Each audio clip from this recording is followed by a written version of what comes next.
顶礼拜台北发生随机攻击案，互社会大众拢紧张佮惊吓。昨伫咧成品南西站的悼念墙啊，煞发现讲有人用英语写刷落来，要佮抬愈济人。警方当咧追查，到底是虾米人写的？另外，台北捷运也有修改规定，讲若准乌白挂风毒面搭，也是穿插有影响维安的记录，就袂当来坐捷运。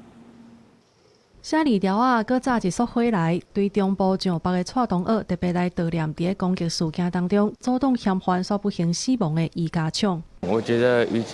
于先生很勇敢，然后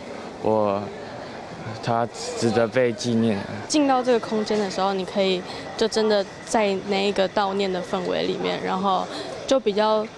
正式，也比较严肃一点。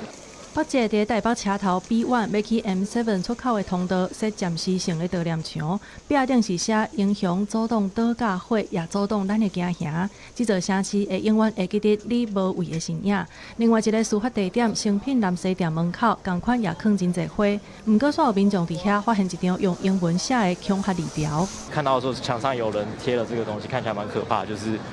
好像说要再次 I will kill more people 这样子，尤其是最近就已经加派这么多警力了，然后结果还出现有这样的一个纸条，或者说有这样的一些声音出来，就我不知道为什么台湾会变成这样。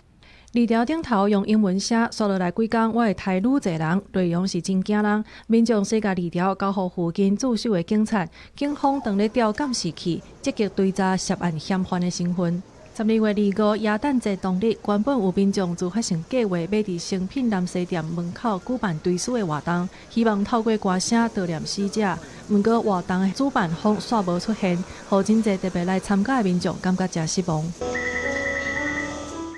因应嫌犯挂风毒的面搭犯案，北捷也修改规定，并若旅客的装扮有影响维安甲安全的记录，亲像无正当理由挂风毒的面搭、过滤式呼吸器、头盔等等的装扮，也是衫裤有强光、武装的字，可能唔听，安尼就拒绝甲载。进我们的捷运车站或其实你进任何空间，其实没有必要去带这一类的用具，我们应该就要注意说，它到底它的意图是什么。